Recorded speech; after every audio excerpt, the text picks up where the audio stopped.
सास बहू विवाह के बाद पहली बार मायके आई बेटी का स्वागत सप्ताह भर चला। सप्ताह भर वही सब किया गया जो बेटी को पसंद था।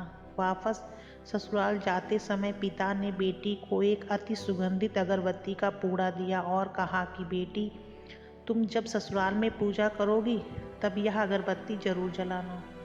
माँ ने मंद स्वर में कहा कि बिटिया पहली बार मायके से ससुराल जा रही है, उसे रुपए पैसे दो, अगरबत्ती भी कोई देने वाली चीज़ है।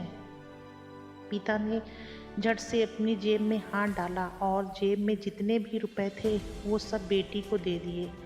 बेटी विदा होकर ससुराल चली गई। ससुराल में पहुंचते ही सासू माँ ने बहू का बैग टटोला और पूछा कि तुम्हारे माँ बाप ने विदाई में क्या दिया।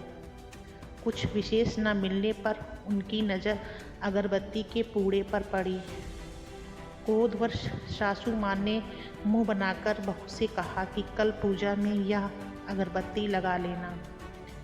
सुबह जब बेटी पूजा करने बैठी और अगरबत्ती का पूड़ा खोला तो उसमें एक चिट्ठी निकली जिसमें लिखा था कि बेटी, यह अगरबत्ती स्वयं जलती है लेकिन संपूर्ण घर को सुगंधित कर देती है। इतना ही नहीं, आजू बाजू के पूरे वातावरण को भी अपनी महक से सुगंधित एवं प्रफुल्लित कर देती है।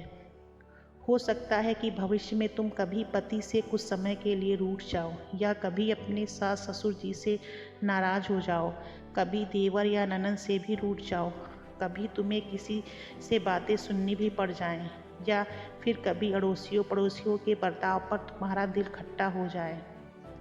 तब तुम मेरी यह भेंट ध्यान में रखना और अगरबत्ती की तरह जलना।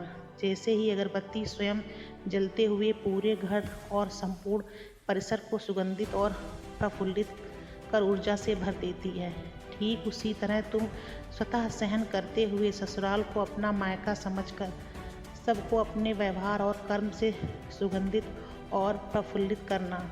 बेटी चिट्ठी पढ़कर फफक कर रोने लगी। बहू के रोने की आवाज़ सुनकर सासू माँ दौड़कर आईं और पति और ससुर जी भी पूजा घर में पहुँच गए जहाँ बहू रो रही थी। पति ने पूछा, अरे हाथ जल गया क्या? ससुर जी बोले, क्या हुआ या तो बताओ।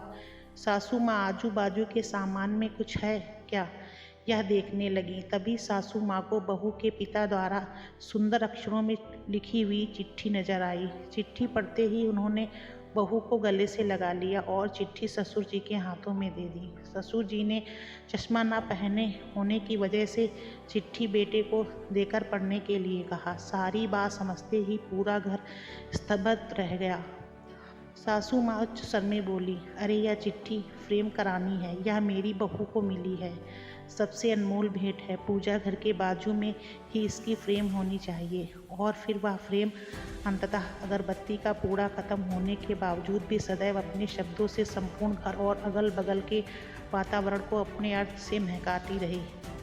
तो दोस्तों, कहानी का सार यह है कि जीवन में हमें हमेशा अपनी अच्छाइयों और प्रेम से रिश्तों को मजबूत करना चाहिए।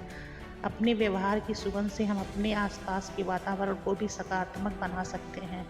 अगर आपको हमारी वीडियो अच्छी लगी तो वीडियो को लाइक करें, शेयर करें। चैनल पे नए हो तो प्लीज़ चैनल को सब्सक्राइब करें।